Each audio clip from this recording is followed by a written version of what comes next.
there were early impressions that went out for Shin Megami Tensei 5. A lot of review outlets were comparing it to a little game called Persona 5, and the only substitute for this is sending literal death threats and harassment. You wouldn't think it got an 86, honestly. Oh my god. Yes, SMT fans have found us. They found us. Oh god, I'm huge.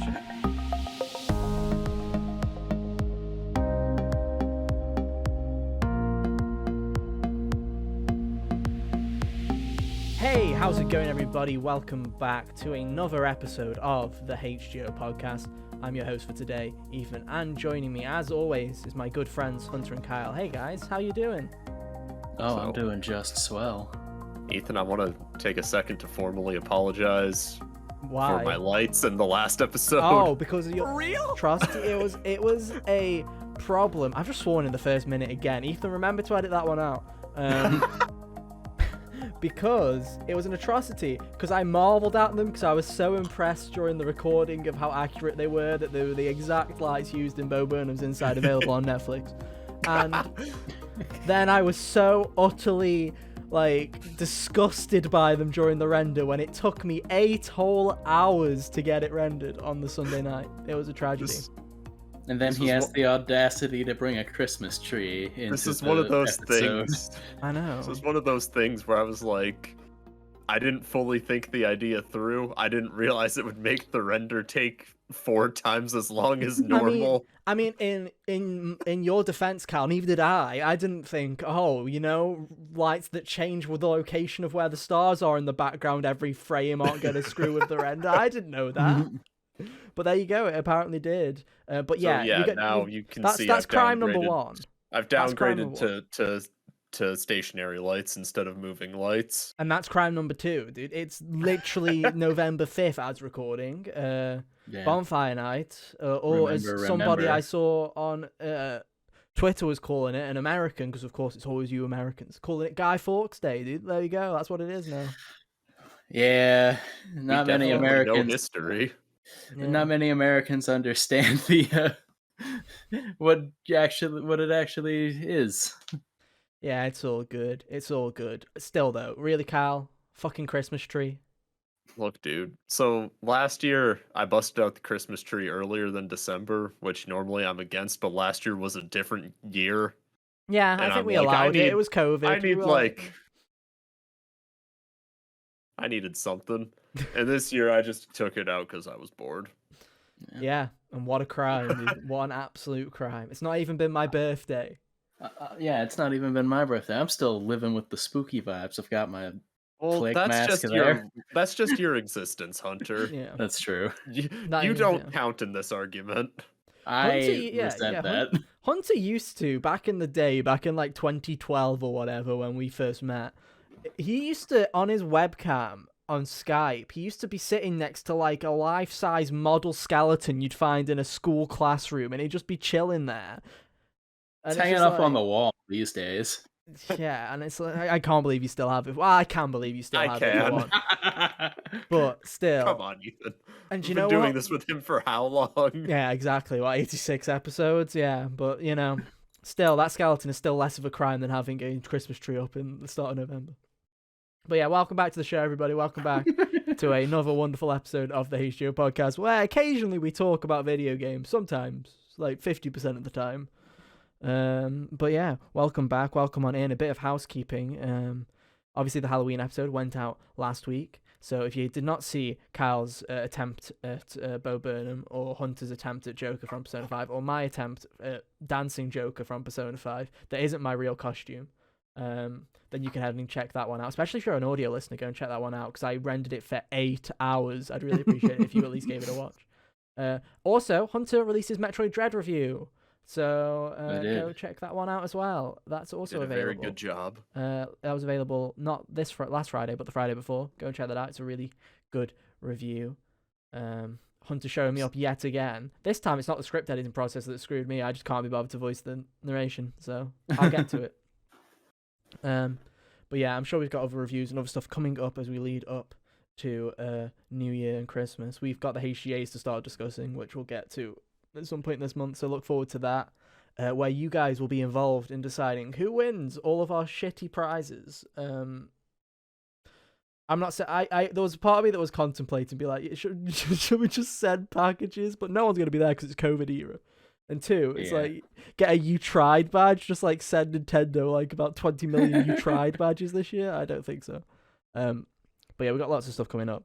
Remember, you can just search for us on your favorite podcast services at Hot Gamers Only, or just type in the HGO podcast, whatever you prefer, or head to youtube.com/Hot Gamers Only, where you can look at our stupid faces each and every week. As we talk about loads of random stuff, like this week, where we're going to catch up on games that we missed. We're going to talk about Mario Party Superstars. Is that what it's called? I believe so. I think so. Why did they put Super in it twice in a row? It's like the first Switch one was Super Mario Party. Now it's Mario Party Superstars. It's like it's a nightmare for the algorithm. I'll give it that much. I feel like if they didn't just do that 3D All Stars collection, it would have been called like Mario Party All Stars because it's like a collection of the previous ones. Who knows? But yeah, we're going to talk about that. I've been playing the new Call of Duty Vanguard, so we'll talk about that train wreck in a minute. And then we'll also talk about the Shin Megami Tensei 5 discourse that's happened all over the internet this week. We'll bully you guys about that in a minute. And then we'll end it back on a positive note as Hunter has been playing Tales of Arise. So that is the plan for this week. This is just the bullying episode of HGO. No, there's a couple of breaks. Like, we bullied you about your Christmas tree, but the bullying's going to stop as we talk about Mario Party, which in itself is a game about bullying, really. So yeah, I take that statement back entirely. So I'm going to go to Kyle because obviously all these other games, me and Hunter are going to talk a lot in those segments. So I'm going to mainly throw this to you, Kyle, because you're the Mario Party big boy over here. Okay, this is my first. Technically, this is my first Mario Party I've ever owned because the only time I've ever played Mario Party is from other people or using DS download play. They're the only times I've ever played Mario Party. So Kyle, for people who are not in the know, what is Mario Party Superstars? So Mario Party Superstars is just like, at the moment, it's just like a collection of all the older Mario Party games, kind of rolled up in like the quote unquote best parts of all the older Mario parties, except for DS, in one package. It's a crime that DS wasn't included in some way, but I get it'd be hard. Where are all the mic mini games? Dude, that's what I want to know. Blow into your mic. I want to yell at dude. my Switch. Yeah. But no, so it's essentially a collection of boards from Mario Party 1, 2, and 3, and mini games from across the franchise, is the idea behind 1 through 10. Yeah. And it's also all online, and there's also a shitty mini game mode that I don't know if anyone's played. Have you played that? I haven't. I haven't. Okay. We're really good at doing our job, apparently. All you need to know about that is, if you don't want to play the boards, you could just go online and play the mini games, face off against some 8-year-olds, bully some kids, but mainly probably bully a bunch of 30-year-olds, because all those 30-year-olds are going, I'm going to go bully some kids, when really it's just a load of 30-year-olds sweaty playing Mario Party, and that sounds tragic. But yeah, so what content is there? What boards are on offer, Cal? Oh boy. Do I remember? Can I remember 5 things? I don't know, can you? So for Mario Party 1, it's Yoshi's Tropical Island and Peach's Birthday Cake. Mm-hmm. Mario Party 2 had Spaceland and Horrorland. And Mario Party 3 had Woody Woods. Yes. And I can tell you that I've played 2 of them. Yes. And they're both the Mario Party 2 boards. Yeah, yes. I've not played the Mario Party. Although I saw the train wreck that was the kind of funny stream of one of the Mario Party 1 boards. I think it was the Yoshi one. The Tropical Island one, and it was a train wreck. So yeah, it was fucking pure chaos.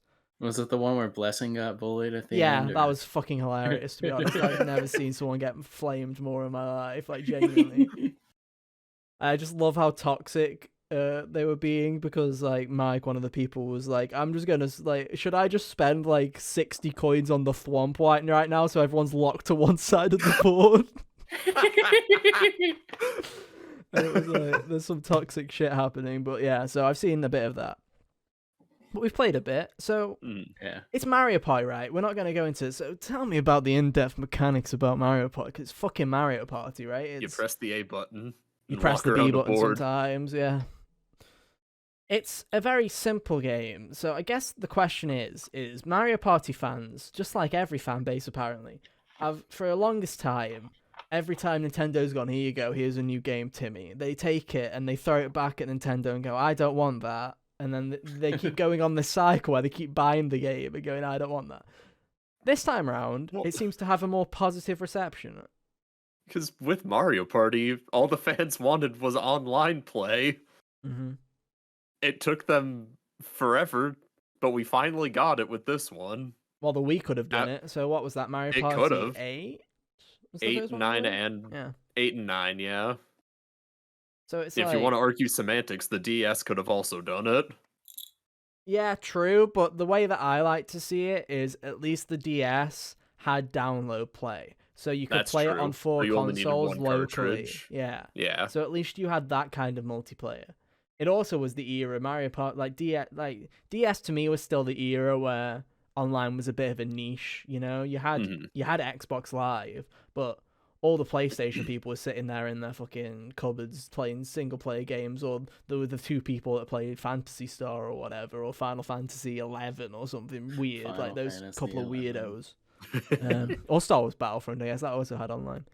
That's probably what the normies were playing. It wasn't that good online anyway. I digress. But I'm gonna actually that'll have started a war right there. I've just started a war inadvertently there. The fucking Star Wars Battlefront fans are gonna come charging at me. But yeah, it's a series that we've always been like, oh yeah, we'd enjoy playing that online if it had it, and then we just move away, going like, If we had one. Because we'd been talking for years about trying to get net play to work on like N64 emulators with Mario Party. And we should But it very just much had- and we should very Just much had state desyncing that, issues. that Sam owns the game, so fuck you, Nintendo. You got nothing on us. He's just doing what he can. But yeah, we were trying for ages to get it to work, and it just doesn't work because it's the worst game on on Nintendo 64 emulation in terms of syncing issues. So it just never happens. And now finally we have a way to play it. And how do you feel it's running? Honestly, this was so much better than I would have expected it to be. Like, we played a board last week where it was basically flawless. Yeah, the game that we played, just us 3, after we recorded the Halloween episode, was pretty much flawless from my end. And especially when you're considering that we have problems every week getting the webcams to load on Discord. Yeah, it's amazing. So with the fact that these 2 were able to play with their internet, and I was able to play from here with decent internet, but from across the fucking pond, and it felt like we were playing locally, was quite a big achievement. Yeah, for sure. It actually felt like Nintendo had tried a little bit with their online communication this time round. It's like it's a 1 in a million chance you can go and join the nice little club of Mario Kart 8 and Splatoon as the only decent like online 51 Clubhouse games. Oh yeah, 51, the classic, dude, the classic. Yes, because that's such an intensive game. It is so Listen, intense. man. You take what you can get. You haven't played a heated game of Last Card, it seems, because it's pretty intense. Dude. It's pretty. That's intense. every game of Last Card. It's true, it is. That game promotes toxicity because you can't pass. It's great. It really does. But yeah, that second game, we played a second game last night. We did. There was a bit laggier, but we played that with Sam. He does still exist, ladies and gentlemen. We can confirm that now. He is alive. The he ninjas is. gave him back. Yeah. But the main problem with that game was we were getting a tiny bit of lag, and I don't know if that's because Sam also has dog shit internet, and 3 dog shit internet connections was like too much for the Switch to handle, but it was a bit it was still playable though. That's the thing, it's very much playable. It wasn't broken. It never at felt all. unplayable, yeah. No. It wasn't like Smash where sometimes it's just like Salu, good luck, goodbye. Yeah.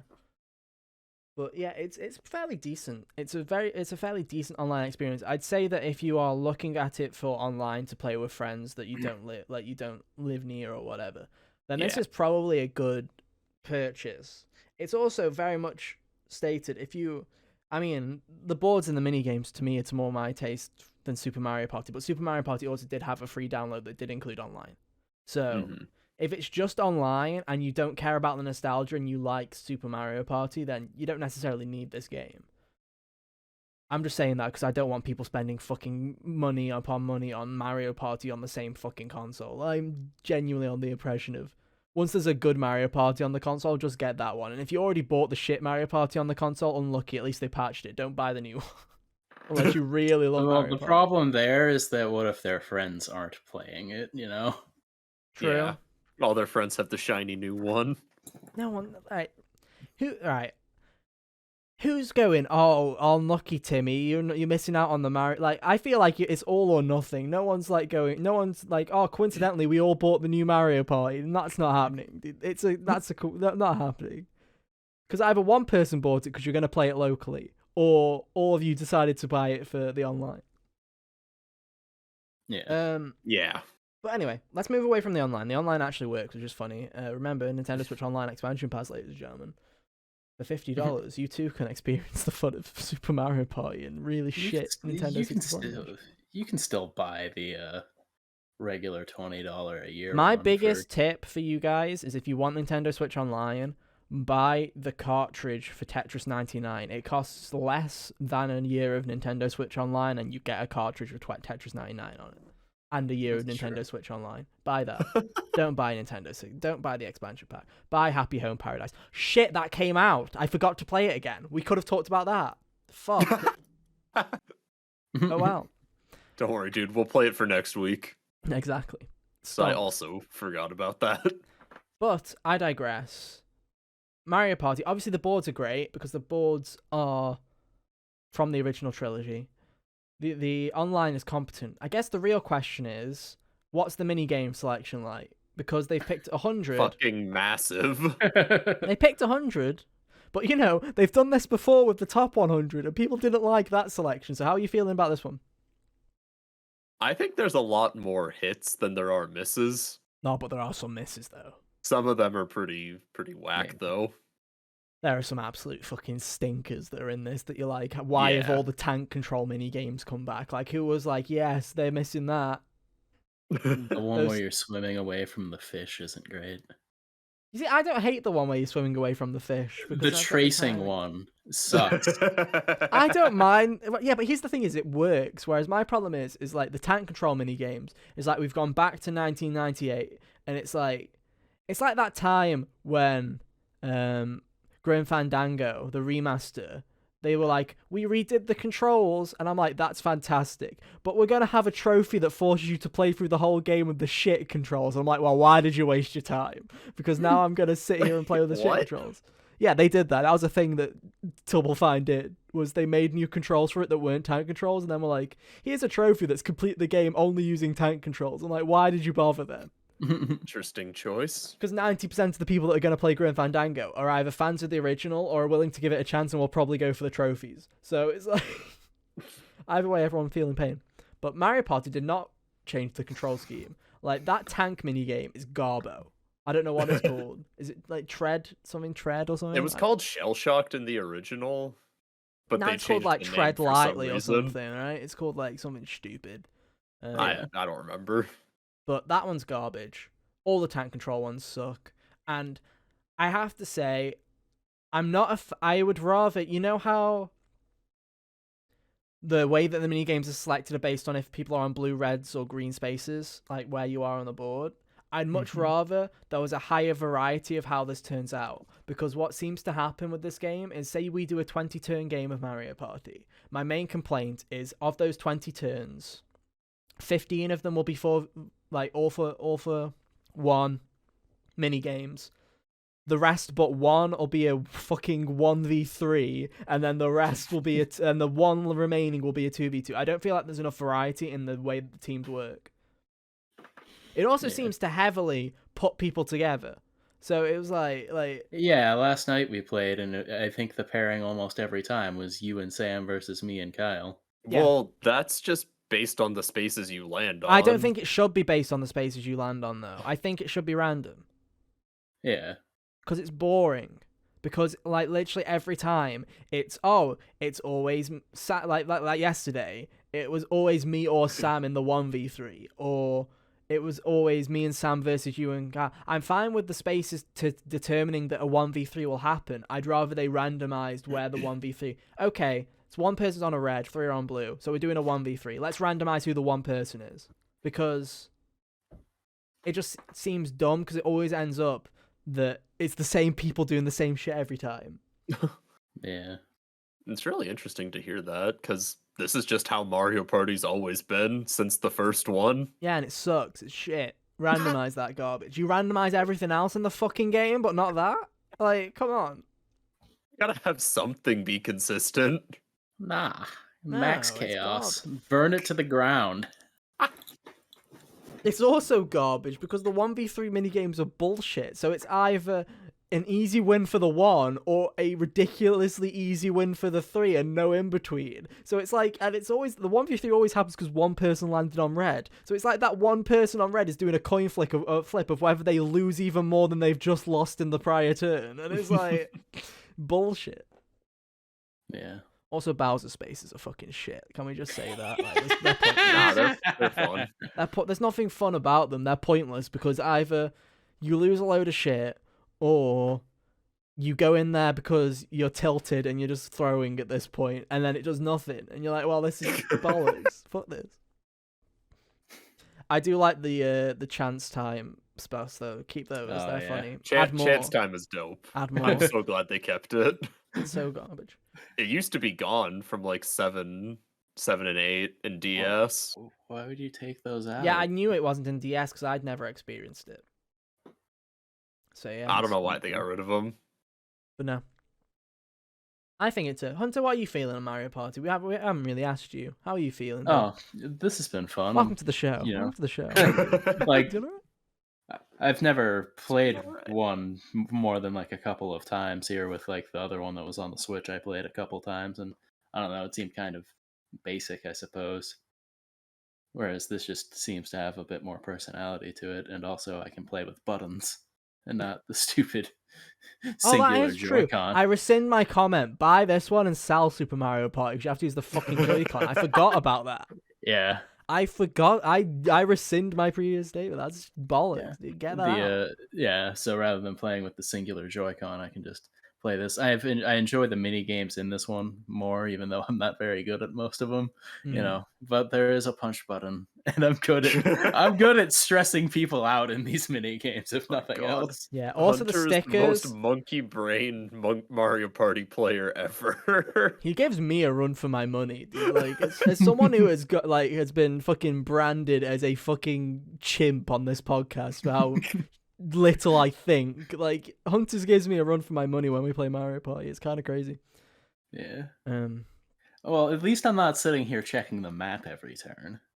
Oh, like, I don't know why you fucking- guys get so upset about checking. Because the it takes 500 years, and I feel like it's not necessary to look every time. Yeah, it's like, No, here's but my it's problem with helpful. map checking Andes, dude. They fucking suck because, right, me and Hunter have checked the map occasionally, and when me and Hunter have a quick glance at the map, it is let us have a quick glance, and we look for about 10 seconds most of the time, and then there might be the occasional one where we spend more than 10 seconds, but most of the time, me and Hunter just have a quick glance and go, ah, yes, that was a nice 10 seconds. Let's play the fucking video game. Sam and Kyle, these fuckers, literally get out their maps. They get out a pen and paper, and they are literally plotting their course as they fucking go. Here we are. Me and Hunter are dying. Check the parabolic symmetry of the two different routes they They could got take. their protractors out. They've got their compasses out. They are working this shit out to a T.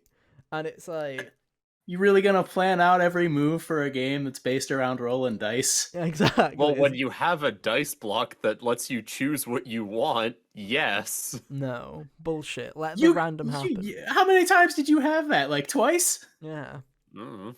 And way less than you were checking the map. Fucking I map don't know. You checking had one Andes, and dude. you messed up your count. I That sure was funny. did, and you know Yeah. what? No shame. I respect him for it. That's a man you can trust, dude. At least he didn't spend 50 minutes looking at the fucking map to count, dude. You live by the dice, you die by the dice. I like what I'm hearing. So yeah, to wrap it up, I feel like we talked about everything, right? I mean, yeah, it's Mario Party. It's Mario Party. Would you guys recommend it? Yeah, if you got Yeah. a group of friends that you'll play with and you think you'll get the mileage out of it, then for sure. Yeah. Should also mention you can just play the boards online with randos. No, don't fucking do that. if you wanted to. No. No. And be toxic with the stickers. No. Yeah, the stickers are the best feature, dude. Yeah. There's a very specific one of Yoshi that looks like it's very fucking Monka TOS. So I'm not going to describe it on the podcast, but you know what I'm talking about if you've played the game. But yeah, it's Mario Party, and it's not terrible. It's probably, as sad as it is to say, it's probably one of Nintendo's stronger releases this year as we look right next to Metroid. Yeah, right next to Metroid, genuinely, as we sit there and do the fucking meme of the fucking where's the fucking games, dude? They're not here. Yeah. Because other than literally they've released 2 games in a month and this is all we're talking about. This is it. This is Nintendo's lineup now. I mean, they've got SMT and Pokemon. They had WarioWare before that. Yeah, no one gives a shit about that. Yeah, Remember how all the WarioWare? Yeah. I did. Nominee for the that came out this year award. Yeah, because it came out last month, and I've already forgotten. YouTube genuinely won't leave me alone about it. That's probably why I still keep getting it. When I'm clicking on things at work, sometimes it'll still be giving me the WarioWare ad. I'm like, Metroid comes out next week. What are you still advertising this for? That's interesting because from what we can tell from Nintendo earnings, it didn't do very well. Because I know a lot of WarioWare people were hyping it up, but Nintendo didn't mention it in their quarterly report, and it came out in September, so they would have had the launch numbers because it was through to September. So they would have had the launch numbers for that, and they decided not to share them. The fact that it's another party minigame collection kind of thing, so close to Mario Party, is kind of just buy Mario Party. Isn't that not Nintendo in a nutshell though? Where they release games that aren't necessarily the same, but are similar enough to a same audience where one will get overshadowed by the other. I feel like that happened at the exact same point with ARMS and Splatoon, where they're 2 kind of different games, but they're also, if you get what I mean, I feel like they were gunning for the same audience in a way. Or an online competitive audience. Yeah. Yeah. And everyone was like, oh, I like Splatoon. Splatoon's the thing I already know. And it's bye-bye, ARMS, even though ARMS was great. People sleeping on ARMS. Great game. Can't wait for legs next year. Let's go, baby. Rise up. But yeah. Anyway. The reason I'm going on all of these tangents is because I really do not want to fucking give any recognition to Call of Duty Vanguard, but we're going to do it anyway. So, I got this game early, review copy not provided by Activision, and you'll see why in a minute when I beat the shit out of this video game. I saw someone review this saying that it's better than last year's entry, and to that I say at least last year's entry had 3 functioning parts to it. This one has 2.5. It's really fucking... But right, here's my review of Call of Duty Vanguard. I'm going to try and keep this as short as possible because I know Hunter and Cal don't care. So, I'm going to keep it very short and very sweet. I mean, if you want to beat them up, then go for it. We can talk about it. The campaign is a Call of Duty campaign. You know what you'll get. If you like Call of Duty campaigns, there you go. Congratulations, you got another one like you do every year except for Black Ops 4. Congratulations. And this one has Laura Bailey in it, so I'm sure it's pretty decent. At least the performances are good, from what I've seen. The performances are decent. It's probably it's a World War II game, so it's probably another sensationalist USA World War II video game. You know what I'm talking about. You'll know what I'm talking about. Oh, man. What is it? Americans do love World War II. No, but it sucks though, because World at War, which was the 2008 World War II game, and all the COD, the original CODs, weren't kind of like this. They kind of showed the grittiness and how disturbing and horrifying World War II was, right?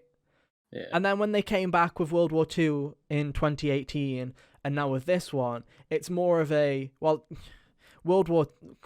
of Duty World War II was a video game where they said that it was based heavily on realism, and then the ending to the campaign was a group of 4 Americans breaking into every concentration camp and freeing everybody. And it felt it was yeah. Okay.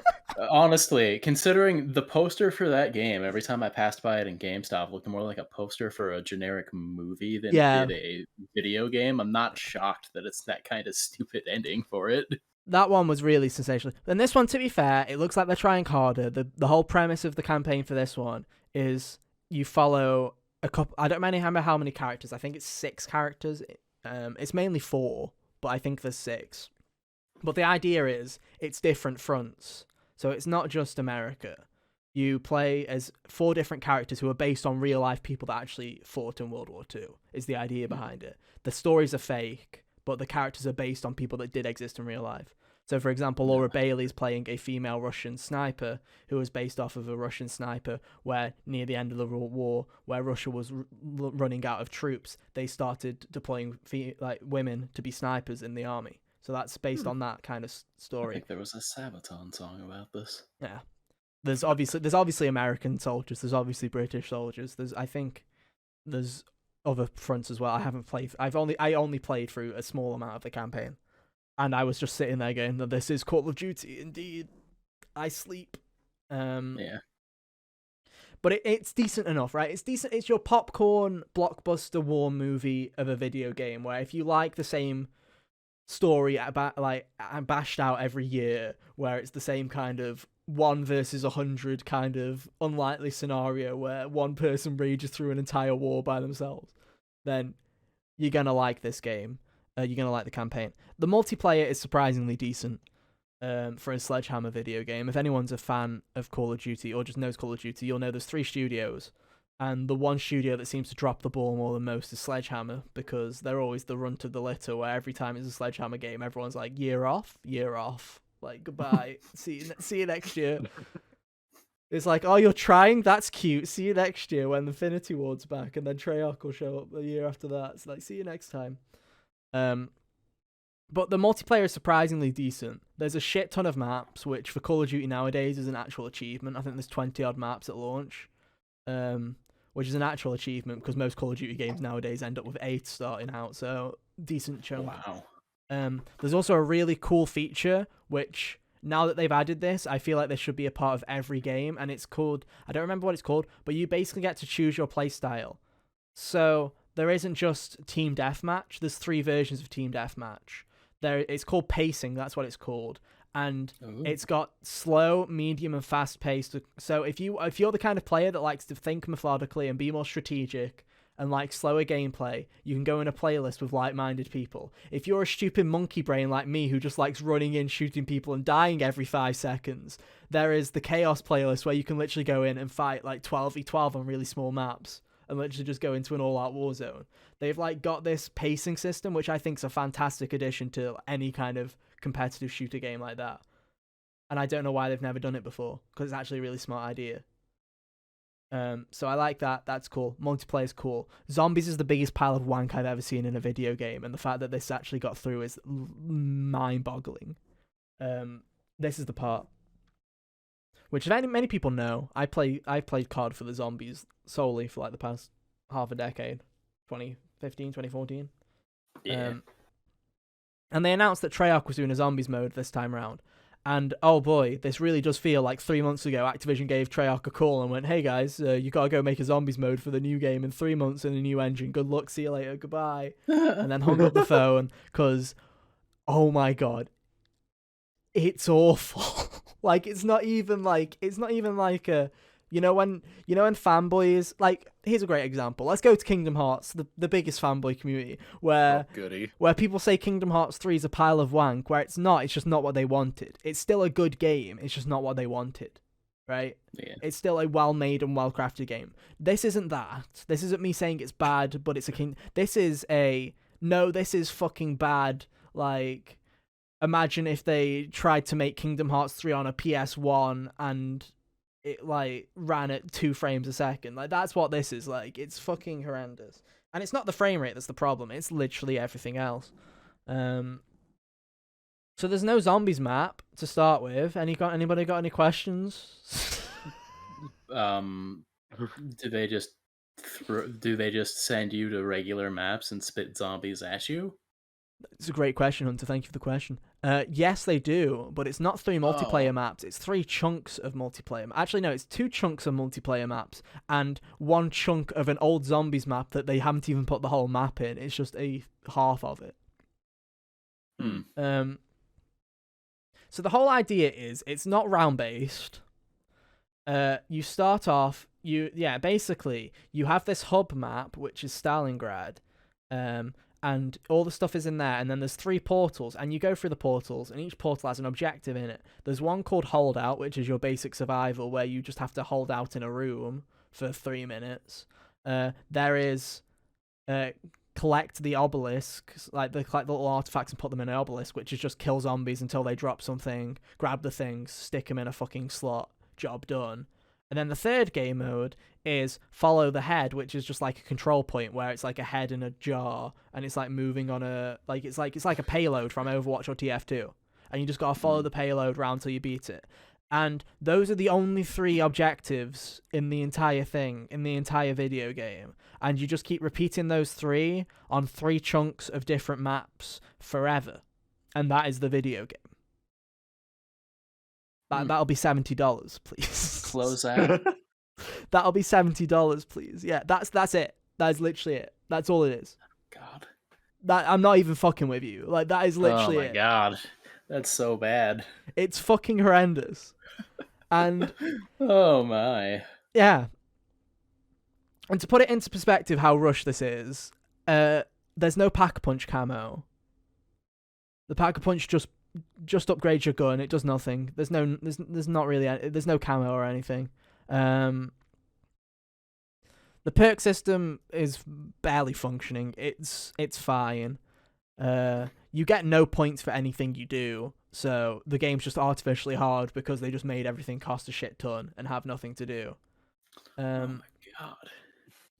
And it's great fun. And people realized that there's not even a camo grind or anything in this game, because if you just go into the holdout thing on round 1 and don't collect the things they dropped, you can collect the things they drop, but if you just don't put them in the obelisk, the zombies spawn forever on the lowest round with no health. So you can literally just sit on round 1 and just shoot zombies in the head for 4 hours on round 1, and there you go. There's your camo grind. You don't even have to fucking play the video game. This is how bad it is they didn't even think, oh, guys, what if people refuse to play the game and just sit in the fucking starting area and just shoot them for 4 hours? Because you can just do that. Oh, man. Like, it's so... it's not even comically shit. It's not even glitchy. It is just fucking wank. And... like, if I'd feel bad, right? If I didn't have, my dad is really into COD, right? If my dad did not play this video game, I would literally I'd throw it out the window. Like, I'd be like, goodbye, see you, I'm done. Because it's like, I just don't understand. Because how can you market a third game mode that just doesn't exist? Like, this is less content than Overwatch 2. Sounds like a final project more than an actual like video game, like a project you would do, being like proving that you can make different modes. Yeah, like it's like a proof of concept. Yeah. Yeah. The greatest like Assassin's Creed 1. Yeah, the greatest example that someone gave to me is, this sounds like a PlayStation exclusive mode that they got from a marketing deal, but it's just the mode for the entire year. Also, no main Easter egg quest, so no storyline until season 1. Till after season 1, sorry, which will be next January. They've also not committed to doing round-based zombies in this thing, and all they're going to do is just keep adding objectives to this thing until the next time they do zombies. So, it's just actually awful. You should send back to them, add your own objective, make a good mode. Yeah, genuinely. Genuinely. It's so funny, because I saw a tweet from one of the big YouTubers being like, oh, zombies really be hitting different this year, and it was one of the other big YouTubers who was already on like Black Ops 3 from 2015. They'd already gone back. The day of release, they were already back on the old shit. They were like, yeah, bye, I'm out. Like, it's been a day. It's like, in my opinion, it's like unacceptable that they released it. They should have just not had the mode. Like, it's like, they've basically marketed a game because they know that zombies players buy the entire fucking thing for that 1/3 of the video game. They know that people do that. I fucking have done that before. They know people have done it. They've marketed it. They said, Treyarch's making a zombies mode for this video game. Come and buy it, because we all know you hate World War II games, so come and buy this one because we have zombies. And then they do this. The irony is Sledgehammer made a zombies mode for the last World War II game that was infinitely better than this one. So it's just like, I don't know what to say. I don't know what to say. Other than if I was to review it, I would give it a strong fucking hesitant. And the only reason it gets a hesitant is because it has a campaign and multiplayer. If it was on the fucking zombies thing, I would literally be like, avoid like the plague, dude. Get rid. Like, I am like utterly baffled. So I haven't seen what reviews it's got, but I really hope it's sitting at like at least a fucking 65 or something. Shall I have a quick check? On Open Critic at the moment, it's an 80. That's what Mario Party got. That's higher than last year's. Yeah, Call of Duty Vanguard, 80. That's also what Scarlet Nexus got. That's higher than Chris Tales. Fuck me, dude. Oh, I hate it all. But no, the final thing I'll say on this, because I've been rambling enough, and I know that it's only a small amount of our audience that would give a shit about this. But the last thing I'm just going to say is, if you're ever bored and you want to laugh, literally go and look up any of the big YouTubers' first reactions to it, because they all have streams that are 3 hours long, where the first 45 minutes to an hour are them playing the game, and the other 2 hours is them joining a Discord call and sighing and just going, "Well, we've got a year of no money. Then we've got a year of having to find another game to play." I think the first response from one of them was, "Well, let's hope Halo actually comes out." Like, they were like I'm fucked. But no, I'm not even hopeful that they fix it. I'm like, yeah, fuck off. Take that L. It's shit. 80 on Open Critic, dude. Fuck me. God, I hate it. I'm tempted to manually remove it from my fucking list and lose the points. Genuinely, I'm tempted. Right. Let's move on. From bashing a corporation to fucking bashing some fans. Let's go, baby. Bashing a fan base. Let's go. SMT5 had its reviews come out this week. I should have kept Open Critic open to see what score it got. Oh, I do have it still up. It got an 86 on Open Critic, which is very respectable. Very good. You wouldn't think it got an 86 considering the response that the fan base has been. Yeah. You think it got a 50, dude? You think it got like honestly. So I know that I'm just going to literally bash a load of people in 5 minutes. So does someone else want to explain the whole situation so that I'm not just talking forever? I don't think I fully know the whole situation. Okay, right, well then story time, guys. Sit down and listen to my dulcet tones as I tell you a story about how the Shin Megami Tensei and Persona communities are the worst communities on Twitter.com. It's time for Snug Podcast. So, once upon a time, there were early impressions that went out for Shin Megami Tensei 5 for the Nintendo Switch that's releasing in 2021. And a lot of review outlets were comparing it to a little game called Persona 5, everyone's favourite video game, especially the Shin Megami Tensei fanbase. They love that game. Basically, long story short, was a load of people were comparing the game to Persona 5, and in Shin Megami Tensei land, that is what we call illegal. And the only substitute for this is sending literal death threats and harassment to every single person that wrote a review about this. Oh my god. And we're gonna get into why it's fucking ridiculous in a minute, because I'm sick of this, because they're all right. I'm sick of this for a number of reasons. I can't wait to literally talk about how fucking stupid everybody is. But what I'll start with... This has been building up since Wednesday, folks. Yeah. What I'll start with is this.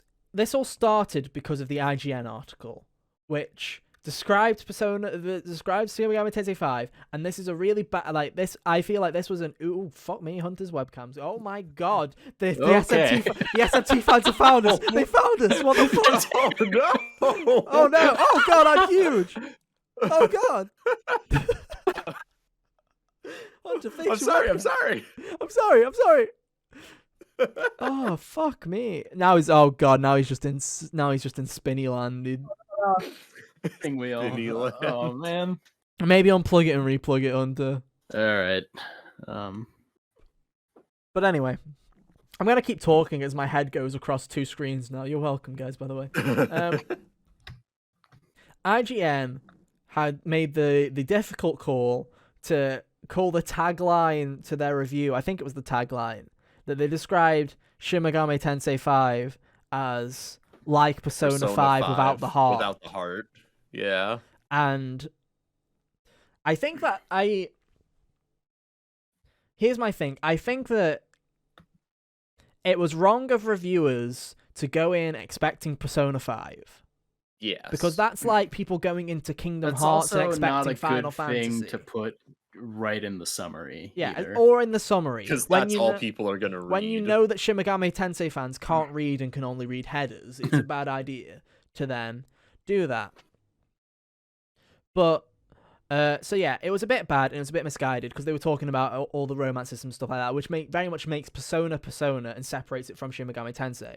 Yes. They were basically going in asking for Persona 6 when they were playing Shin Megami Tensei 5, which I think is a bad way to look at it. SMT has never been like about the social aspect that Persona has. No, that's what made Persona was the social aspect. Or just the high schooler kind of day-to-day life kind of aspect that kind of became a social aspect. I don't disagree that that's a bad way to look at it and a bad way to do a comparison is to go, why isn't it like the game I like? Like this is that's a bad way to compare it. First off, I just want to say to all the people that are sitting on Twitter saying that you should not compare Shin Megami Tensei and Persona, to literally go and royally fuck yourselves because you're all stupid. Because honestly, though. Royally, yeah, they're triggered because I said royally. Because when a Final Fantasy game comes out, right? When a Final Fantasy game comes out, are they not allowed to compare it to any other JRPG that comes out? What's that? You compared it to Dragon Quest? You compared it to literally anything else that Square Enix has made? Yeah. What the fuck? Honestly. Like, are you dumb?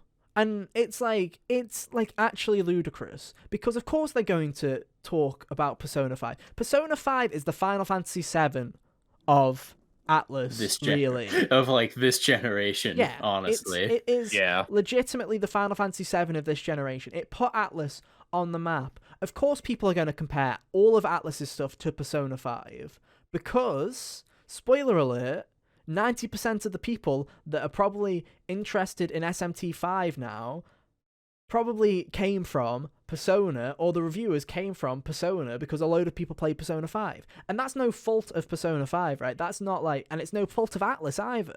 It's not their fault that they had a successful game. Atlus didn't expect their game to take the world by storm. No. And I don't think it's a bad comparison, because of course you are, because that's where a lot of people came from. And let's be real, Atlus went and made, critically, one of the best games of the generation. So of course people are going to instantly go and compare it. And I don't think there's anything wrong with comparing things like battle systems. I've seen a lot of people say that Shin Megami Tensei 5 feels a lot more convoluted in comparison to Persona 5's battle system. And I'm like, that's a completely apt comment to make. That is a completely apt comment to make. It's the same studio, and it's a turn-based battle system. That's a fair comparison. Go ahead. Make that. Why is that a wrong comparison to make? Personally, it seems like SMT fans are like, oh no, the UI is clunky on purpose. That is SMT. I'm like, fuck off. Let people compare. Let people do whatever. It's dumb. It's like, if Capcom made another horror game, you'd naturally expect people to compare it to Resident Evil because that's something that the studio made that's similar, you know? And it's not an insult to Shin Megami Tensei 5 to compare it to Atlus's other work. Yeah. Like, it's not an insult in any slight regard. It's just that's what they're going to do because that's their job. The job of a reviewer is to convince people that weren't already in on day one to get the game. And most of the people that are probably looking for reviews of Shin Megami Tensei 5 are fans of Persona 4 or Persona 5 who are like, I'm including Persona 4 because Persona 4 was a huge hit on Steam last year. I think people forget that as well. Mm-hmm. There are people that played Persona 4 and played Persona 5 and are like, oh, this is the other series Atlus makes. Will I like it? Let's find out. And they're probably looking for comparisons because they want a point of reference to go from. Because if all you do is compare against SMT, you're going to have a problem. because not as many people have Substantially played fewer it. people have played it. Yeah. Yeah. It's like, I would not make... It's like, whenever I think of writing a review or have made a review, right? When I made the Crash 4 review, I did not make the Crash 4 review for fans of Crash Bandicoot, because they've already bought the fucking game. It's for people who are like, I haven't tried Crash, or I liked NST, but I haven't played any of the other ones. Should I play it? Or I just like platformers. Should I play it? It's those kinds of people. Because the people that are like, that are already fans of a game series are going to fucking play the game. Yeah. They're already going to get it. They're either going to get it at launch, or they've decided, I'll get it when it goes cheaper. They're not going to go to IGN and go, oh, you know what? I was going to get it, but now that they've compared it to Persona, I'm out, guys. I'm out. It's over. It's done. And that's stupid enough, because for some reason the SMT... I don't understand. Why does the SMT fan base... Is it jealousy? That's what I want to know. Because whenever someone mentions Persona, they like have a fucking hissy fit. Yeah. I feel like that's part of it. It's also like, it's on the broader franchise, if you want to include all of them. Everyone seems to hate the one that anything that isn't their game. True. Yeah. True. Like, and also, Persona. again, Persona Twitter is also horrendous.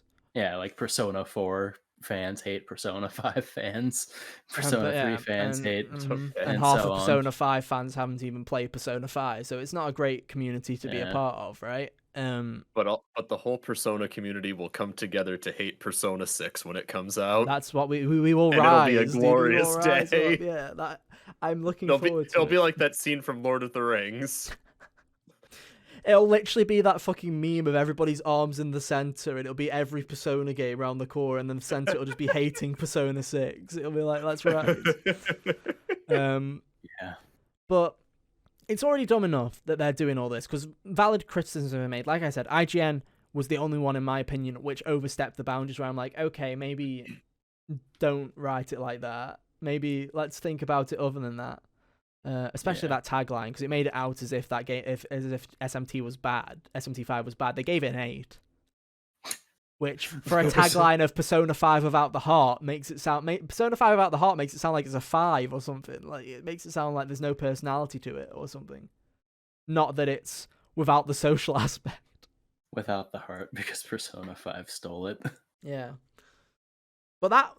Like that, I was like, usually I'm just like, okay, that's fine. But then it's the people sending death threats and the people sending harassment towards them. Like, I saw Kind of Funny did their first impressions. Again, we're bringing Kind of Funny up. But that's because a load of them are fans of Persona, right? I know Greg Miller's a huge fan of Persona 3 and 4. I know Blessing and Barrett and all of them really love Persona 5. So they all played it. And they all came away with the impression, for those of you who didn't listen to their show, which you should. It was a good episode. They stated that it's not for them. That they like the reasons that they like Persona are the reasons that they kind of struggled with SMT. So their whole thing was, if you like SMT and you like difficult RPGs, you're probably going to enjoy it. But for them, they used the term "wasn't for me," and the SMT fans took "wasn't for me" and then decided that justified sending hate threats and harassment. Game ever. Yeah, and sending death threats. And it's not just happened to Kind of Funny. It's happened to every person that sent a review out and even mentioned Persona 5, as they've been receiving threats and harassment ever since. And it's like, fuck me. Like, I've seen a load of people on Twitter jokingly say, move over Kingdom Hearts and Pokemon community. I think we've got a new king of the most toxic fucking community on the internet. And I think they're right. Like, legitimately, I think they're right. Jeez. Because I've never seen something like this. Like, how do you think this is convincing people to think that your series is worth getting into? It's not. It's put me off. I have a pre-order for the game, and it's put me off. I'll get to it when I get to it, because I am still curious, and I'm never going to let other people stop me from looking into it, because I'll enjoy things in isolation. I don't care about talking to people. Exactly. Don't play a game based on its community, because if you're going to do that, then God help you. There's almost nothing worth playing. Yeah, exactly. Yeah. But, like, honestly, I'm like, if you're like, oh god, Ethan seems extremely it's because I'm sick of it. I am genuinely sick of the Shin Megami Tensei community, in a way of there are good people there, and I know there are actual passionate fans who are super excited for SMT5 and don't care about all these comparisons and stuff like that, but I'm kind of sick of the SMT community and the Persona community constantly hating each other. It's as if they're both communities filled on hating everybody else, legitimately. The amount of times I see Persona 5 shit talk on Twitter because they like Persona 4 more. Like, for example, right, I like Persona 5 more than 4. That doesn't mean that I go around going to everybody that likes Persona 4 more and talking shit to them and telling them to go die in a hole because I like Persona 5 more, right? It just doesn't happen. Yeah, Kyle would have left the show by now. Yeah. My Exactly. 90-hour JRPG is better than your 90-hour JRPG. Literally, like... My silent protagonist can beat up your silent protagonist. Yeah, exactly. Or it's like, oh yeah, it's also like the Persona fucking the dub versus sub debate, dude. That also triggers the shit. Literally everything to do with Persona and SMT triggers the shit out of me. Like, legitimately, if you're a fan of Persona and have not seen it, or a fan of SMT and have not seen, my personal opinion is, if you like these games, congratulations, make your own bubble. Like we have a bubble where we like Persona we just games. talk to each other, and I get more friends to look into it and talk to them. And I've got some of my IRL friends to play Persona as well, and we've talked about it there, and we create that those connections that way. Because don't go online, because all you'll that's the better find way is to do toxicity it and all hate. the time. To be fair, like, 100%. And it's about finding those things. It's about finding those podcasts. It's like, I'd like to think that if you listen to this podcast, you have similar ideas to us, you have similar opinions to us, right? So it's not necessarily, I don't like to, like, we're not a brand, we're not a fucking, like, we're not influencers, we're just people, we're literally, this podcast, if you haven't caught on after 86 episodes, it's just 3 episodes just pissing about and having a talk for an hour. It's genuinely My what it is. webcam doesn't even work half the time. We can't see Cal right now because his webcam won't fucking work. Yeah, we're looking at his Discord icon. We only knew that he had a Christmas tree out because we saw it while his webcam was fucking glitching during the start. But it's like, this show is just, the idea behind this show was just, it's just some friends hanging out. And if you guys want to join in and you want to listen, you want to talk to us about games, that's cool. Come hang out with us. That's what this is. And it's about finding those communities and finding those bits and pieces on the internet of just people being passionate. Because if you go to Twitter or if you go to most places, it's a fucking flame war. And the fact that people are willing to send death threats and are willing... It's like, for example, let's go back to COD Vanguard for a second. That zombies mode is shit. It's absolute garbage. But it's got nothing to do with the devs. The devs were probably fucking forced into it, had minimal time, and probably put as much effort as they possibly could into it, and are probably going to spend way more effort into it fixing it. Same with Cyberpunk, broken mess. I'm sure the developers have worked tirelessly over the past year trying to fix the mess that the higher-ups put them in. I'm not going to send death threats or even think badly towards the people that worked on Cyberpunk 2077. Yeah. Because they're human beings, and they're probably passionate about what they do. And it's like... Yeah, go for it, Cal. Go for it. I was going to say, it also takes me back to last year when Last of Us 2 came out. Oh, don't get... Oh my and all the God. death threats to Laura and to Ashley Johnson and to Neil. You'd think a new Star Wars movie came out with how bad the internet was acting then. And Star Wars, dude. And, like clockwork, every night, 10 o'clock on Twitter, Joel started trending. Literally, like, legitimately. Stupid. I hate everything. And it's just... And then all the fake information and misspread shit that happened. 30-year-olds. Do you remember the fucking story about how Neil Druckmann had, like, put himself in the game and was in, like, a sex scene in The Last of Us 2? Like, yeah. A thing that isn't in the video game, by the way. Like to point that out. For sure. Not present there. Yeah. It's like, people are so full of toxicity and hate on the internet. And I'm like, don't you have something better to do? Like, genuinely. Like, if I dislike something, I just move on. Go touch some grass. Yeah, go touch some grass, dude. Oh, man. Go pick up a football. Literally. Like, if you like SMT5 and the idea of Persona being popular boils your blood, here's an idea for you. Play SMT, Take up some coloring books or something. Fucking, yeah. Have you tried cognitive behavior therapy, dude? I've heard it works. How goes your rehabilitation? Well, you've boiled their blood again. But it's just like, no, it's fine. Everyone likes Igor. It's like get a fucking life, dude. Like, legit. Like, I just don't get why people spend so much time filled with hate. I have things I don't. I have game franchises I don't like. I have things that, but at the same time, I'm not gonna dwell on them. I just don't even think about them.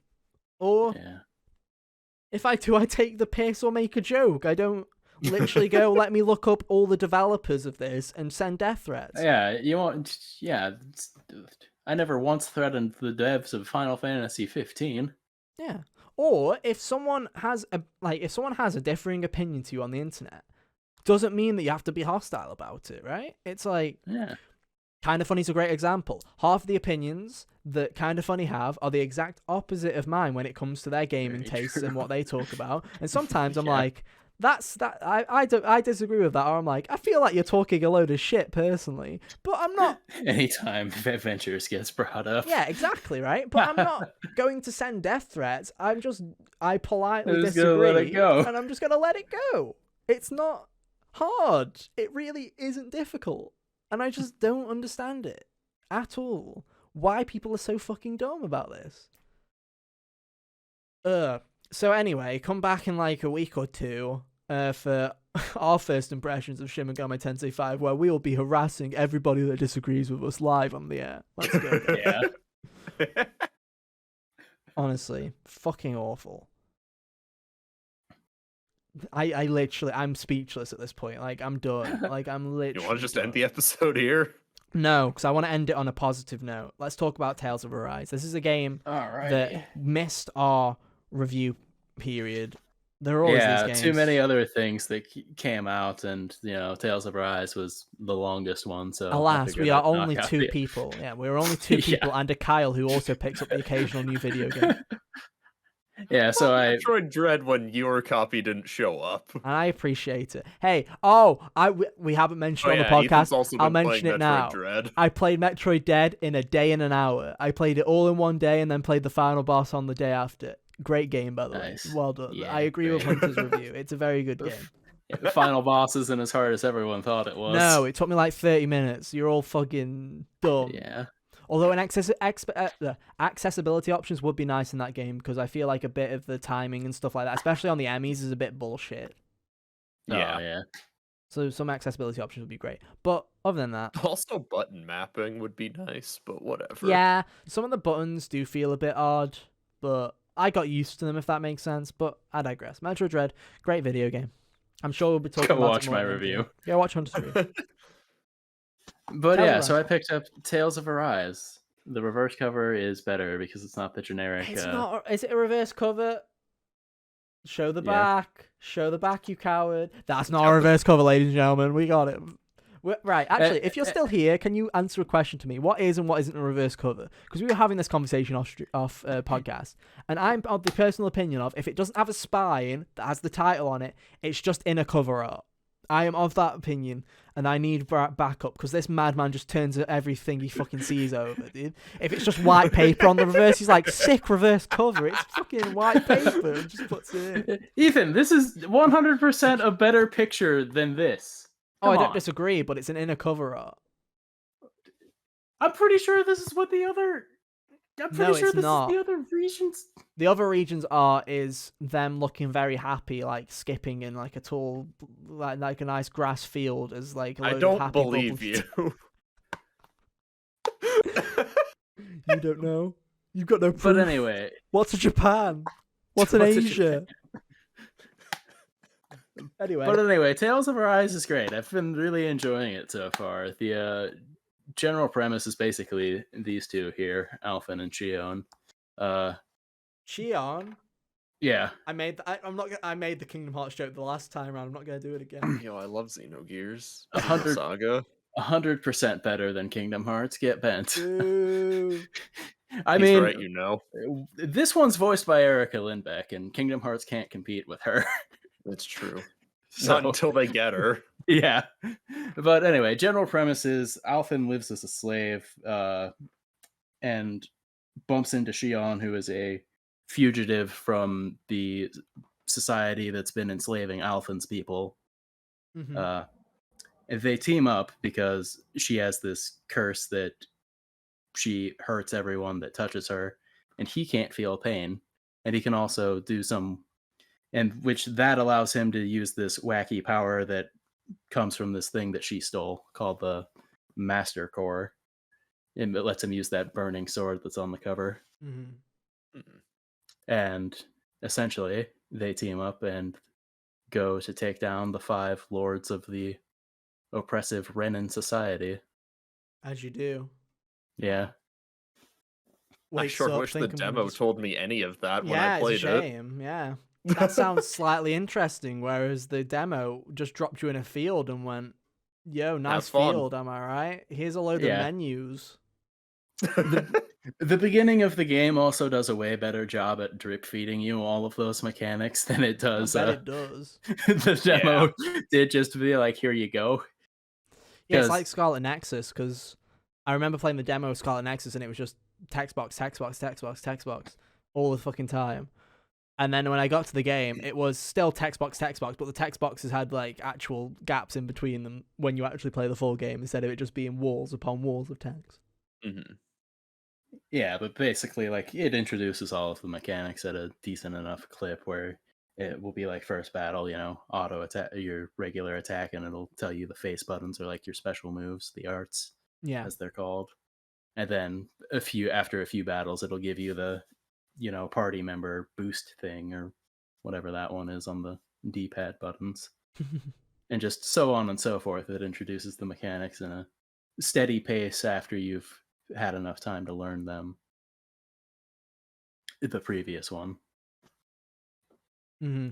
So, for those people who are unaware, obviously Tales, long-running JRPG series. Yeah.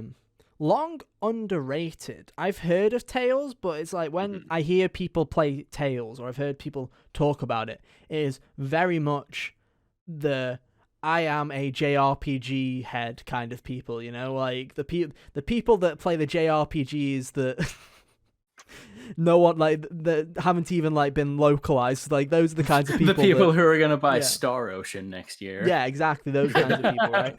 Like, Tales is the kind of series where I remember last year there was like this like gaming grandma or whatever that was trending on YouTube because she would talk about her PS Vita and all of the PS Vita games that she played. She's like from New Zealand, and she's like in her 80s and she plays a load of JRPGs. And I remember her talking about Tales of, and I'm like, these are the kind of people that play these games, you know, like the real JRPG fans. Old people. Yeah, not old people, just people that are really into JRPGs like that, that play I've everything. Always wanted to play more of them, but they're long and I don't have time for a lot of them. Yeah. Like, I'll play Vesperia all the way someday, but until then, Tales of Arise is going to have to settle for it. And, you know, I'm real happy because, again, I knew I would like it, and it's delivered so far. Like, the combat is really gratifying. I feel like a lot of times with RPGs that go with the whole basic attack and then, like, 3 different special moves on your face buttons, it gets very repetitive into an auto attack and then just spam them when they cool down, kind of thing. That's not so much the case here because it's more of like an action RPG kind of tilt to the gameplay. So it's more about doing them in a way that chains together a combo. And, you know, some of the arts will launch things in the air and then you go with them and you can extend your combo by doing aerial moves and stuff like that. And it's just more gratifying to play than, I don't know, like Xenoblade 1's combat, for example. What are you on about? I love standing in place and pressing a button every 5 to 10 seconds. Spicy. Yeah, I loved it so much I went out of my way to make it as non-existent as possible when I played it. For first-time listeners that managed to get through the fucking SMT5 round, congratulations, welcome to the show. We do like Xenoblade. The part where we bully Xenoblade. We do like Xenoblade. We just bully it a lot. I just don't like its gameplay that Yeah, much. I just don't like Xenoblade 1's gameplay. It's not for me. But Xenoblade 2 better fight me. we're both standing on that hill. But It's the better game. you kind of went where I was going with the conversation, Hunter, because obviously Arise has a different combat system to the rest of the series. So it's obviously a new direction for the Tales team. And from what I've seen from the internet's reaction and from the brief bits that I've heard from you, it seems like it's a positive change. People seem to be really enjoying the combat system this time around. Yeah, like it's not jarring. It feels natural for all intents and purposes. Like the old Tales combat system is super hard to describe because it's not turn-based. You have like input and stuff and all that, but it's also not like Very straight up action. archaic. It's not like a straight up action RPG either. It's weird because it's like so unique to itself in a lot of ways. It's like if Smash Bros was in a 3D fighter. Yeah, basically, because you got your up, down, left, right specials. So a party game. Just give the Smash community a bash while we're here, like we're just punching every community. Why not? We're just taking everybody's names today. Yeah, exactly. But yeah, so this feels like the things I liked about, when I played Abyss being the fact that it was a combat system where I had more input than just, pushing the X button every few minutes because it was my turn and all that. This feels like a natural extension of where that would get after Abyss came out in like 2006, so like 15, 16 years, So, how are you feeling? This is a question that I have for you. How do you feel about the game's pacing so far? How much have you played? Like 8 hours, I want to say. Okay, so a decent chunk.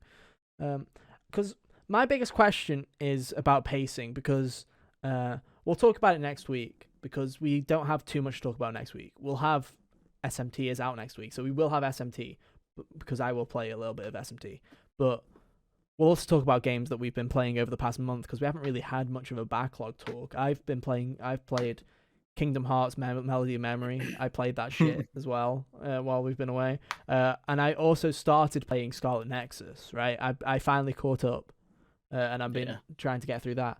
And one thing that I've learned from my small time playing Scarlet Nexus so far is this whole idea of, and it's especially in Japanese RPGs in particular, of pacing, because it seems like every Japanese game is either 5 hours long or 500 hours long, and there's no in between. It seems like every game is either a long story or a short story. You know what I mean? It's your Bayonetta or it's your In the Xenoblade. case of Scarlet Nexus, it's what could have been a shorter story stretched out to be a long story. Yeah, because that's how I've been feeling about Scarlet Nexus. I'm 6 hours in, and I'm sitting here and I'm going, this could be a dope-ass 10-hour story, and I know it's going to run for 30. You know what I mean? Like, that's what I'm getting from it. And that's why I kind of take the break.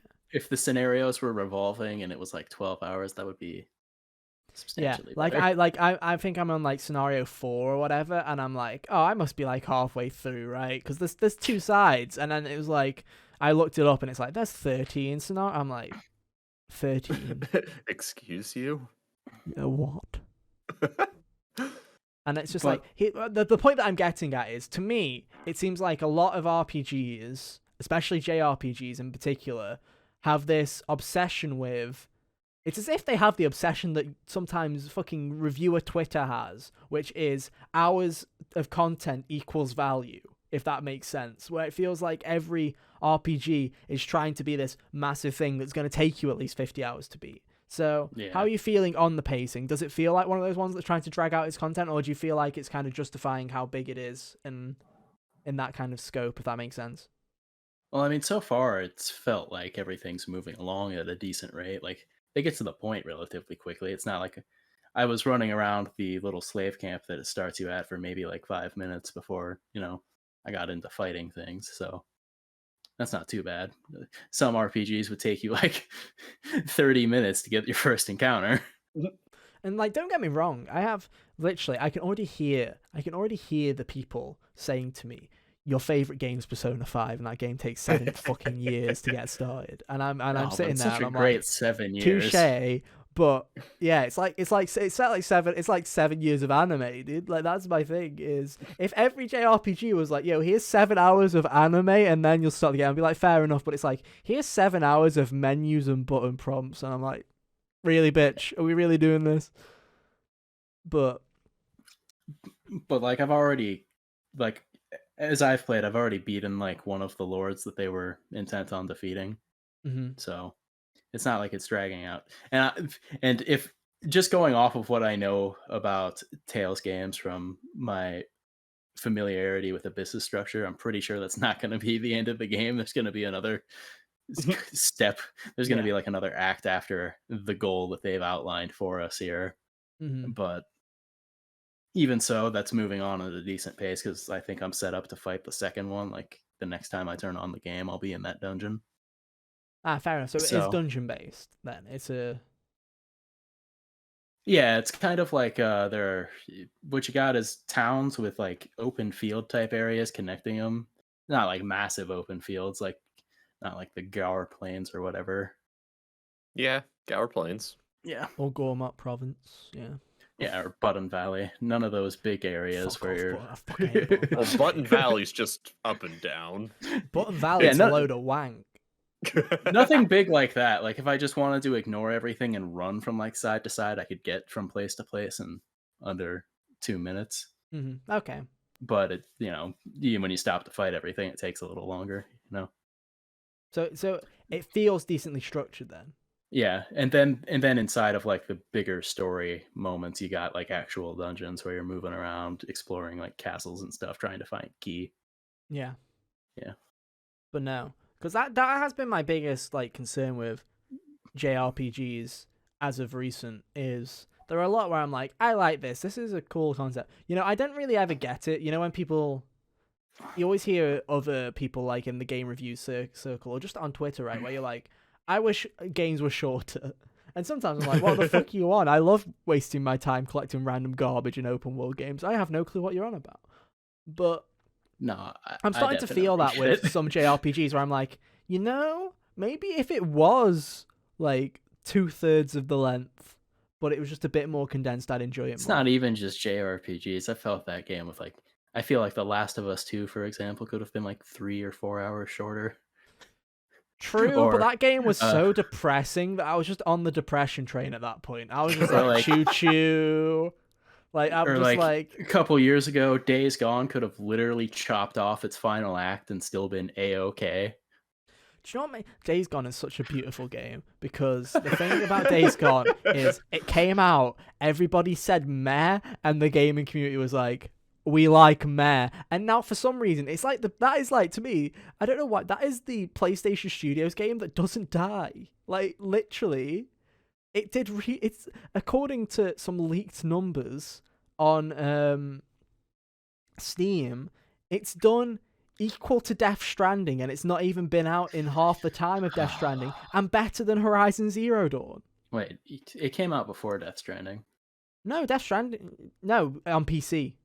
Oh, okay. Yeah. My bad. The PC port, you were talking about like all together. Altogether. No, but it's done better on Steam than, it's done equal or just below Death Stranding in half the time, and better than Horizon Zero Dawn. It's not surprising that the gaming community is like, we like meh. Yeah. See how Far Cry's been doing? Oh, don't get me refuses fucking to die. started. Did you see the emails that Far Cry sent out the other week? No. They sent out, Ubisoft thought it was a great idea to send people out emails with the amount of time they'd spent playing their new game that they bought and saying that it was pathetic and they should try harder. Like, it was from like, what's his name? What's the actor's name? Is it Gio Castillo? Is that his name? Oh, gosh. He's the Gustav. Yeah. Gustav. I'm gonna. He's Gus from Breaking Bad, isn't he? Yeah. What's his name? Gustavo. Who's he played by? Quickly, Google. Tell me. Giancarlo Esposito. There we go. We got it, baby. Esposito. Yeah. So it's got like it's from his character's perspective, the dictator in Far Cry 6, and he's like, "You've only spent 6 hours playing my game. That's pathetic." He's like, "I'm going to take back my country because you're so shit." And it was like, people were like, Yeah, basically Ubisoft was like, Ubisoft basically sent harassment emails out because no one was playing their boring open world Far Cry game again. It was like, yeah, okay, cool. But yeah, like Ubisoft's whole catalog is based on gamers liking meh. You know, Ubisoft released an article. This is just really, this is what a segment this is. Ubisoft sent out, like, in their press releases recently, in their financial advisory stuff, they said that they really want to get into NFT games, and I was like, of course Ubisoft's the first I read that company earlier that this week, and I was like, go figure. Yeah, of course they're the first people that want to get into the NFT game. To be fair, Square Enix quickly followed it up. Didn't Square Enix put out a thing today too? Yeah, and then but the thing with Square Enix is it's just like people Marvel's who made Avengers. Final They'll Fantasy try, VII, and then they'll give up. Yeah. Oh, that was a great headline. Shout out to Imran Khan for making the headline. Creators of Final Fantasy VII wants to make NFT games, and then unironically. Yeah, and then someone said, "I don't get it," and then someone was like, "The literal plot of Final Fantasy VII is about a group who wants to save the planet," and it's like, how? Anyway, good article. So I really like the character dynamics in Tales of Arise. All right, video games. That's what we do here. Like, and occasionally, these two, like the main two characters so far, they're very it's kind of a toned down version of the typical anime at your throat kind of thing, where they're not always trying to like thinly veiled attempts to kill each other. It's more of they have this they're constantly misunderstanding each other because of the difference of where they came from and all that. But also at each other. But also, like, it's not where they'll just, swear at each other for 10 hours and then you're just supposed to assume that they like each other when the game says so. Not yet. They'll apologize for their misunderstandings like soon after it happens. It's just been an interesting thing to see because I don't know, that doesn't happen a lot. They're terrible tsunderes. We got it. But no, it's an interesting dynamic. Yeah. Also, just their whole gimmick of dude who can't feel pain plus lady who hurts everyone she touches is just classic. Neat. Yeah, I like it. So overall, Hunter, what are your early impressions? Are you enjoying it? Would you recommend it for people to check out? Oh yeah, definitely look at this. I've been enjoying it quite a bit. The main battle theme, by the way, absolute banger. Is it? Nice. Yeah, Hunter had me listen to it once. It was so good. It was pretty good. It just plays when you leave the PlayStation idle on the thing, and I was just talking to somebody and left it like that for the whole 2 hours I was talking to them. Nice. I never once was like, let's tap over to the store so I don't have to keep hearing this. It went harder than I think any main battle theme needs to be. Yeah, that's awesome. But yeah, there you go. Bit of positivity to end it on. Go check out Tales of Rise. But let's be real, you probably already checked it out if you wanted to play Tales of Rise. But hey, if you waited for Hunter's opinion, this is a little late. Yeah. Hey, it's all good. It's all good. That Life is Strange review is going to come out in late November at this point. And it's going to be like, yeah, no one cares. Who cares? Right before my Death's Door PlayStation review. Yeah. Exactly. I don't know. We thought the same thing with the Returnal review. Yeah, true. Thank you everyone for loving the Returnal review. Yeah, it got traction again recently. I think it passed over. Of course it did. Of course it did. But you know what should also get traction? Our own Twitter accounts. The links are on screen right now. You can go and follow us on there. Give us some traction. Give us some followers so that we have the street cred. Smooth. So we are incredibly cool and incredibly handsome, because that's what Twitter followers means to the world these days. And handsome, he says. Yeah, very handsome. And humble. And humble. You love to see it. And if you want to make us even humbler, you can go and follow us on Twitter at HotGamersOnly. Subscribe to the YouTube channel at youtube.com/HotGamersOnly. And if you don't want to look at our handsome faces, you can go on your favorite podcast service, such as Apple Podcasts and Spotify, search for Hot Gamers Only, or go to the link tree in the description for all of the links, or on our Twitter. But yeah, I guess with that, that's been our show. Thank you so much for listening /watching this week. Next week, who knows what we're doing? maybe some other community will decide that they want to send death threats, and we'll just have a go at them. Maybe we'll have to do another 3x3. When is Pokemon out? 19th. Not next week. No, not next week. That's the week after. You get a break from the negativity next week. Maybe we'll do a catch up. Maybe Cal will play a video game. We'll see. Many things. Probably not. Maybe okay, fair enough. I'm done buying video games. I'm not telling you to buy one. I'm just telling you to play one. Hey, Kyle's like, might as well stop at Metroid. Nothing can get better. Okay, No. Hunter. Okay, No, Hunter. How incredibly vain from the director of Metroid. Yeah. Done And buying then, video games because earlier this week I spent $200 on a physical copy of Xenosaga 3. Yeah, true. You need to sit down. Oh, right. You need to sit down. But hey, the collection's done. Yeah. Until Torna, I told Xenoblade you. 3 comes out. Torna. Look, dude, Torna's not real. It can't hurt you. Where is it? Side quest simulator.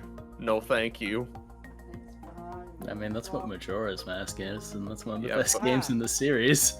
But Majora's Mask I'll is give it fun. to you. Now that I know how much you're willing to spend, I will give it you for $199. Trade offer. Great deal.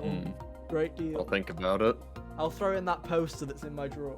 Oh, thank you. That's all I ever wanted. It's that shitty poster. But yeah, anyway, we're getting sidetracked. Let's wrap this up. It's been a pleasure, guys. Thank you so much for listening / watching this week. We'll be back with something next week. Let's find out, man. But until then, have an awesome week. And yeah, we'll see you guys next time. Bye. See ya. Toodaloo.